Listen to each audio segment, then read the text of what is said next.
दोस्तों, अक्टूबर 2024 एक ऐसी तारीख जिसे भारत कभी नहीं भूल पाएगा, क्योंकि हमने एक ऐसी शख्सियत को खोया जो सिर्फ एक बिजनेसमैन नहीं बल्कि हर भारतीय के दिल में बसते थे। एक ऐसा वक्त जब पूरी दुनिया ने एक महान व्यक्ति को अलविदा कहा, जिनका नाम हमारे इतिहास में हमेशा के लिए लिखा जा चुका है, सर रतन नवल टाटा। रतन टाटा सर का निधन 86 साल की उम्र में हुआ। उनके जाने से एक युग का अंत हो गया, लेकिन अभी कहानी अभी भी जीवित है। यह सिर्फ एक बिजनेस लीडर की कहानी नहीं है, यह है एक सपने को अपनी आंखों से देखने और उनको सच करने वाले इंसान की कहानी। और आज की इस डॉक्यूमेंट्री में हम जानेंगे रतन टाटा जी के जीवन के कुछ ऐसे पहलू जो हमेशा याद रखा जाएगा। 28 दिसंबर 1937 मुंबई, एक ऐसा शहर जो अपनी रफ्तार और सपनों के लिए जाना जाता है। इसी शहर में जन्म होता है एक लड़के का जो आगे चलकर सिर्फ एक बिजनेस एम्पायर नहीं बल्कि देश के विकास की नींव रखता है। रतन टाटा का जन्म एक प्रेस्टीजियस फैमिली में हुआ था, JRD टाटा के अधीन। उन्होंने सिर्फ इंडस्ट्री के ज्ञान ही नहीं बल्कि इंसानियत के बारे में भी सीखा। वो शुरू से ही अलग थे। जब बाकी सब लोगों का ध्यान सिर्फ प्रॉफिट पर था, रतन टाटा एक ऐसी दुनिया का सपना देख रहे थे जो समाज को आगे ले जाए, जिसमें डेवलपमेंट का मतलब सिर्फ पैसा ना हो बल्कि लोगों की भलाई हो। रतन टाटा को उनकी grand mother lady Nawaz by Tata ने बड़ा किया। उन्होंने रतन टाटा को बता दिया था, पैसा और पोजीशन तुम्हें एक इंसान नहीं बनाती, तुम्हारा ईमान और फर्ज तुम्हें इंसान बनाते हैं। रतन टाटा सर की एजुकेशन एक कहानी है जो सपनों के बारे में है लेकिन जमीन से जुड़ी हुई। उन्होंने मुंबई के कैंपियन स्कूल से अपने शुरुआती दिनों का सफर शुरू किया, जहां डिसिप्लिन और वैल्यू ने उनके विचारों को नए पंख दिए। कैथेड्रल और जॉन केनन स्कूल ने उन्हें एक विजन दिया जिसे वह आगे बढ़कर येल यूनिवर्सिटी तक ले गए। वहां उन्होंने आर्किटेक्चर और इंजीनियरिंग की दुनिया को अपनी आंखों से देखा।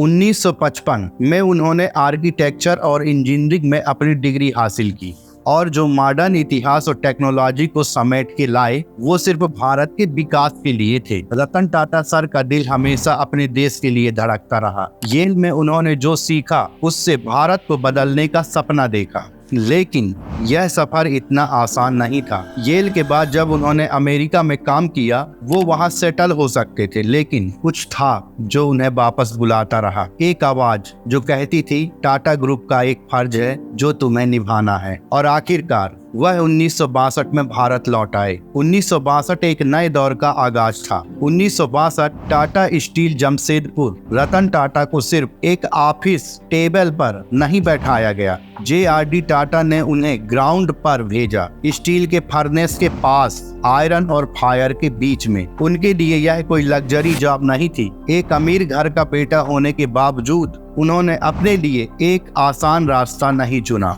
यह था एक ऐसे व्यक्ति का फैसला जो सिर्फ अपनी फैमिली लिगेसी के साए में जीने के लिए वापस नहीं आया था, बल्कि अपनी पहचान खुद बनाने के लिए आया। यह रतन टाटा थे जो अपने दोस्तों के साथ सूट बूट में नहीं बल्कि मजदूरों के बीच फैक्ट्री फ्लोर पर अपनी हाथों से काम कर रहे थे। उन्होंने अपनी शुरुआत एक आम मजदूर की तरह की, जहां गर्मी थी, पसीना था और लोहे का धूम था। यह थी उनकी असली ट्रेनिंग एक लीडर की। रतन टाटा की जर्नी वहीं तक सीमित नहीं रही। 1960 और 1970 का वक्त टाटा ग्रुप के लिए क्रूशियल था। 1970 के दौरान उन्हें टाटा ग्रुप के कई और वेंचर का पार्ट बनाया गया। Tata Motors, Tata consultancy service और सबसे बड़ा चैलेंज नाल्को। जब नैल्को का बिजनेस डूब रहा था और फाइनेंशियल क्राइसिस में था, लोगों ने कहा इसे बंद कर दो, लेकिन रतन टाटा ने कहा नहीं, हम इसे बचाएंगे। यह उनका पहला मेजर लीडरशिप टेस्ट था और यह उन्होंने जीतने की पूरी कोशिश की। उन्होंने नाल्को को रिवाइव करने की कोशिश की, लेकिन यह उनका पहला मेजर सेटबैक बना। लेकिन जो चीजें उन्हें अलग बनाती थी वह यह थी कि हर हार उनके लिए एक नया सबक थी। उन्होंने कभी पीछे मुड़ के नहीं देखा। 1980 तक टाटा ग्रुप के अंदर एक नई लीडरशिप की तलाश शुरू हो गई थी। JRD टाटा, जो टाटा ग्रुप का प्राण थे, धीरे धीरे अपने वारिस को तैयार कर रहे थे। लेकिन सवाल था, कौन? टाटा ग्रुप के अंदर कई बड़े नाम थे, कई एक्सपीरियंस लीडर, लेकिन उन्होंने अपने भतीजे रतन टाटा को अपना वारिस चुना। रतन टाटा के सामने सिर्फ अपने परिवार का नाम आगे बढ़ाने का चैलेंज नहीं था, बल्कि पूरे टाटा ग्रुप को एक नए दौर में ले जाने का था। टाटा ग्रुप के अंदर कई लोग थे जो उन्हें चेयरमैन बनने के लायक नहीं समझते थे। उनका कहना था वह इतने बड़े रिस्पांसिबिलिटी के लिए रेडी नहीं है, लेकिन JRD टाटा ने अपना फैसला लिया और यह फैसला सबको सरप्राइज कर गया। 1991 रतन टाटा ने टाटा ग्रुप की कमान अपने हाथ में ली। जब JRD टाटा ने उन्हें अपना वारिस चुना, उस वक्त टाटा ग्रुप बड़ा जरूर था लेकिन ग्लोबल नहीं था। और फिर शुरू हुई एक कहानी जिसने टाटा को एक ग्लोबल पावर हाउस बना दिया। JRD टाटा का यह फैसला सबके लिए एक सरप्राइज था। काफी लोगों ने कहा कि रतन टाटा के पास लीडरशिप का एक्सपीरियंस नहीं है, वह टाटा ग्रुप को संभाल नहीं पाएंगे। लेकिन रतन टाटा के जवाब ने एक नया विजन रखा, ऐसे एक्यूशन, ग्लोबल टाई अप्स और एक इथिकल अप्रोच जिसे टाटा ग्रुप सिर्फ इंडिया में नहीं पूरी दुनिया में अपनी छाप छोड़ सके। रतन टाटा का यह सफर अभी शुरू हुआ था। 1991 तक उन्होंने सिर्फ अपनी जगह बनाई थी, लेकिन उनका असली मिशन अभी बाकी था। एक मिशन जिसमें उन्होंने दुनिया को दिखाना था कि एक विजनरी लीडर सिर्फ प्रॉफिट के लिए नहीं बल्कि समाज के लिए काम करता है। रतन टाटा का सपना था टाटा ग्रुप को ग्लोबल बनाने का। उस वक्त उन्होंने एक यंग रतन टाटा से अपनी सफर की शुरुआत की। यहाँ उन्होंने समझा कि लीडरशिप का मतलब है सबसे पहले काम करना, दूसरों को लीड करने से पहले उसे उनके साथ चलना। 1991 का यह फैसला एक टर्निंग पॉइंट था। लोगों ने उन्हें अंडर एस्टिमेट किया, लेकिन रतन टाटा ने एक नए सफर की शुरुआत की। उन्होंने नए स्टैंडर्ड सेट किए, नए ग्लोबल एक्विजिशन किया, नए ग्लोबल एक्विजिशन का सपना देखे और पूरी दुनिया को यह दिखाया कि लीडरशिप का मतलब सिर्फ बड़ा पद होना नहीं बल्कि विजन और वैल्यू के साथ काम करना होता है। 1962 से लेकर 1991 तक का यह सफर एक ऐसे व्यक्ति का था जिसने अपनी शुरुआत सबसे नीचे से की, लेकिन अपनी मेहनत, समर्पण और विजन से दुनिया को अपनी लीडरशिप दिखाई। रतन टाटा सिर्फ एक चेयरमैन नहीं बने, वह बने एक ऐसे लीडर जो दुनिया के लिए एक मिसाल है कि कैसे सपने देखे जाते हैं, कैसे उन्हें हकीकत में बदला जाता है। लेकिन फिर 1998 का वक्त टाटा मोटर के लिए एक मुश्किल दौर लेकर आया। टाटा ग्रुप का सपना था अपनी पहली passenger car Tata indica launch करने का, लेकिन मार्केट रिस्पांस ठंडा रहा। लॉसेस बढ़ने लगे और कंपनी को अपने कार डिवीजन को बेचने का फैसला करना पड़ा। और यहीं शुरू होती है एक कहानी जो सबको हिलाकर रख देगी। रतन टाटा और उनकी टीम ने फोर्ड के साथ एक डील फाइनलाइज करने के लिए डेट्रॉयट का सफर किया। टाटा मोटर्स अपने पैसेंजर कार बिजनेस को फोर्ड को बेचने के लिए रेडी थे, लेकिन जो वहां हुआ वह रतन टाटा के लिए सिर्फ एक इंसल्ट नहीं बल्कि एक वेकअप कॉल था। मीटिंग के दौरान फोर्ड के एक सीनियर एग्जीक्यूटिव ने रतन टाटा को कहा, तुम्हें अपना कार बिजनेस स्टार्ट करने की जरूरत ही नहीं थी, तुम्हें इस बिजनेस का कोई आइडिया ही नहीं है और हम तुम्हारी कंपनी खरीदकर तुम पर एहसान कर रहे हैं। यह बात रतन टाटा के लिए एक पर्सनल अटैक थी। ऐसे विचार, ऐसी बातें उन्हें छोटी सोच लग रही थी। मीटिंग के बीच रतन टाटा ने फैसला कर लिया। वह वहां से उठे, डील को रिजेक्ट किया और वापस भारत लौट आए। जो लोग सोच रहे थे कि टाटा ग्रुप बिक गया, उन्हें यह नहीं पता था कि रतन टाटा के मन में एक आग जल चुकी है, एक विजन, एक सपना जो अब और भी अधिक स्ट्रांग हो चुका था। रतन टाटा सर को सन 2000 में भारत सरकार ने पद्म भूषण से सम्मानित किया। यह अवार्ड सिर्फ उनके बिजनेस अचीवमेंट का नहीं बल्कि उनकी ह्यूमैनिटी और लीडरशिप का भी एक प्रमाण था। टाटा ग्रुप को उन्होंने एक ग्लोबल पावर हाउस बनाया, लेकिन रतन टाटा का सपना हमेशा भारत के विकास और वेलफेयर के लिए था। जब यह अवार्ड उनके हाथ में आया, वह सिर्फ एक व्यक्ति नहीं बल्कि करोड़ों लोगों के सपने का प्रतीक बन गए थे। रतन टाटा का नाम एक मिसाल बन गया कि कैसे सक्सेस के साथ रिस्पॉन्सिबिलिटी भी निभाई जाती है। वक्त बीता और फिर आई 2008 की बारी। तब फोर्ड खुद फाइनेंशियल क्राइसिस में था और इसी दौरान फोर्ड ने अपने दो आइकॉनिक ब्रांड जगुआर और लैंड रोवर को बेचना पड़ा। जो कंपनी कभी टाटा मोटर्स को इंसल्ट कर चुकी थी, अब उसी रतन टाटा के सामने थी अपनी ब्रिटिश लग्जरी कार ब्रांड को बेचने के लिए। जगुआर और लैंड रोवर दो iconic luxury brand Ratan Tata ने वह कर दिखाया जब कोई खरीदने की सोच भी नहीं सकता था। वाई? लोगों ने उनसे पूछा और रतन टाटा ने सिर्फ एक बात कही, क्योंकि हम कर सकते हैं, हम करेंगे। यह उनकी लीडरशिप थी जो दुनिया ने देखी, लेकिन जो अनदेखा था वह था उनका ह्यूमैनिटी और एथिक्स का डीप सेंस। जब भी उन्होंने बिजनेस डिसीजन लिए, उनका एक ही मिशन था, लोगों की भलाई। उन्होंने हमेशा अपने आप को एक बिजनेसमैन के बजाय एक पैट्रियाट के तौर पर देखा। वह ब्रिटिश ब्रांड जो कभी इंडिया से ऊपर समझे जाते थे,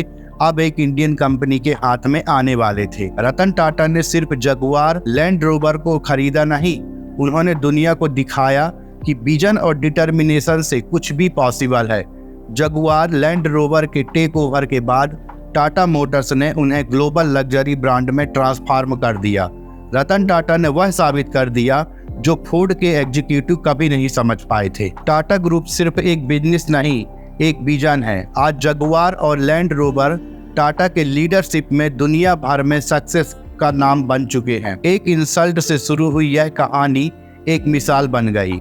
रतन टाटा ने साबित किया कि असली लीडरशिप सिर्फ सक्सेस से नहीं, फेल्यूर से उठने की ताकत से होती है। जो कभी उनका मजाक उड़ा रहे थे, आज उन्हीं के हाथ में दुनिया के सबसे प्रेस्टिजियस कार ब्रांड का ऑनरशिप आ गया। रतन टाटा का एक सपना था, हर भारतीय परिवार की अपनी कार हो, और इस सपने से पैदा हुआ टाटा नैनो। लोगों ने इसे रिस्क कहा, फाइनेंशियल डिजास्टर तक बोला, लेकिन रतन टाटा ने कहा, मैं यह इस देश के लोगों के लिए कर रहा हूँ, सिर्फ अपने लिए नहीं।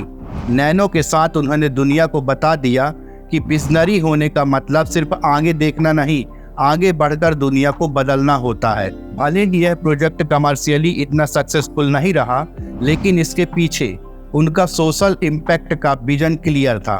फिर आई एक ऐसी रात जो मुंबई को कभी नहीं भूलनी थी। ताज पैलेस होटल पर टेररिस्ट अटैक हुआ। सिर्फ एक बिल्डिंग पर नहीं, बल्कि देश के एक आइकॉन पर वार किया गया। इस होटल का हर पत्थर भारत की इज्जत और हेरिटेज को प्रेजेंट करता था, और इस अटैक ने टाटा ग्रुप के लिए एक पर्सनल ट्रेजेडी को जन्म दिया, और वह एक सिंबल बन गया था पूरे देश के रिसाइलेंस का। वह लोगों के बीच खड़े थे, ऐसे जैसे एक लीडर अपने परिवार के साथ खड़ा रहता है। ताज के एम्प्लॉय के लिए वह एक मालिक नहीं, एक गार्जियन बन गए। उन्होंने अपने हाथों से फैमिलीज को कंसोलेशन दिया, और उनको प्रॉमिस था ताज वापस खड़ा होगा और भी मजबूत होगा। टेररिस्ट ने सिर्फ एक बिल्डिंग को नुकसान नहीं पहुंचाया, किंतु उन्होंने अनेक जिंदगियां छीन ली थी। लेकिन रतन टाटा अपने एम्प्लॉय के साथ खड़े होकर एक मिसाल बने। उन्होंने हर एक एम्प्लॉय की फैमिली को सपोर्ट दिया, कंसेप्शन दिया, कंपनसेशन दी, उन्हें यह एहसास दिलाया कि वह अकेला नहीं है। ताज होटल सिर्फ एक बिल्डिंग नहीं, भारत के डिटर्मिनेशन का सिंबल बन गया। रतन टाटा के लीडरशिप में ताज वापस अपनी शान के साथ खड़ा हुआ। आज भी यह कहानी हमें सिखाती है कि असली लीडरशिप का मतलब है मुश्किलों के समय अपने लोगों के साथ खड़े रहना। रतन टाटा का बिजनेस सिर्फ प्रॉफिट तक ही सीमित नहीं था, फिलैंथ्रोपी का एक नया मानक सेट किया। उनका बिलीव था कि जो वेल्थ उन्होंने कमाई है या बनाई है, वह देश और समाज का हक है। टाटा ट्रस्ट के जरिए उन्होंने हेल्थ, एजुकेशन और रूरल डेवलपमेंट में बड़े प्रोजेक्ट इनिशिएट किए। और सबसे बड़ी बात, रतन टाटा कभी अपनी चैरिटी को पब्लिसिटी नहीं देते थे। टाटा ट्रस्ट और उनके पर्सनल रिपोर्ट का जिक्र जरूरी है। उन्होंने कई ऐसे प्रोजेक्ट इनिशिएट किए जो इंडिया के पुअरेस्ट सेक्शन को बेनिफिट करते हैं, चाहे वह वाटर सैनिटेशन हो, हेल्थ केयर हो या एजुकेशन इनिशिएटिव। उन्होंने काफी कुछ कंट्रीब्यूट किया, और सबसे बड़ी बात, वह कभी अपने डोनेशन को दिखाने या क्रेडिट लेने में इंटरेस्टेड नहीं थे। उनके लिए चैरिटी एक पर्सनल कमिटमेंट थी, न कि पीआर स्टंट। वह इंसान जो दुनिया के रिचेस्ट लोगों में शुमार किए जाते थे, एक ऐसे घर में रहता था जहां ग्लैमर नहीं, सिंप्लिसिटी थी। श्री रामनाथ कोविंद जी ने उन्हें याद करते हुए कहा, इतनी बड़ी शख्सियत होने के बावजूद रतन टाटा जी की सिंप्लिसिटी और ह्यूमैनिटी उनकी असली पहचान थी। रतन टाटा जी के निधन के बाद एक बड़ा सवाल यह भी उठा कि अब टाटा ग्रुप का फ्यूचर क्या होगा। टाटा ग्रुप का भविष्य अब एक नई लीडरशिप के हाथों में है। एन चंद्रशेखरन अभी टाटा सन्स के चेयरमैन हैं, लेकिन नवल टाटा और नेक्स्ट जनरेशन के नए लीडर के कदम आगे बढ़ रहे हैं। लेकिन एक चीज तो तय है, रतन टाटा ने जो स्टैंडर्ड सेट किए हैं उन्हें कभी कंप्रोमाइज नहीं किया जाएगा। उनका कहना था, मैं लिगेसी छोड़ने में बिलीव नहीं करता, मैं अपना काम करते हुए जीना चाहता हूं। और यही सच है दोस्तों, रतन टाटा ने जो छोड़ दिया वह सिर्फ एक बिजनेस एम्पायर नहीं, एक लेसन है हम सब के लिए कि कैसे एक सक्सेसफुल बिजनेस होने के साथ साथ एक अच्छा इंसान भी बना जाता है। कपिल देव जी ने भी कहा, वह ऐसे इंसान थे जिनके जाने का दुख सबको है, लेकिन उन्होंने जो लिगेसी छोड़ी है वह अमर है। उनका काम हमेशा याद रखा जाएगा। रतन टाटा सर हमेशा के लिए चले गए, लेकिन उनका सपना, उनकी सोच, उनकी वैल्यू हमेशा हमारे बीच रहेगी। उन्होंने एक ऐसी लिगेसी छोड़ी है जो हर एक भारतीय को इंस्पायर करती रहेगी कि सक्सेस सिर्फ पैसा नहीं, सक्सेस का मतलब है लोगों के लिए कुछ करना। दोस्तों, रतन टाटा सर के बारे में जितना कहा जाए कम है। एक बिजनेसमैन के तौर पर उनका सक्सेस तो हमेशा सबसे ऊपर रहेगा, लेकिन उन्होंने जो वैल्यू के साथ अपना काम किया वह सबसे ज्यादा इम्पोर्टेंट है। आज रतन टाटा सर हमारे बीच नहीं है, लेकिन उनकी लेगेसी हमारे साथ हमेशा रहेगी। उनका कंट्रीब्यूशन सिर्फ इंडस्ट्री तक सीमित नहीं था, उन्होंने एक पूरी जनरेशन को इंस्पायर किया। जय हिंद।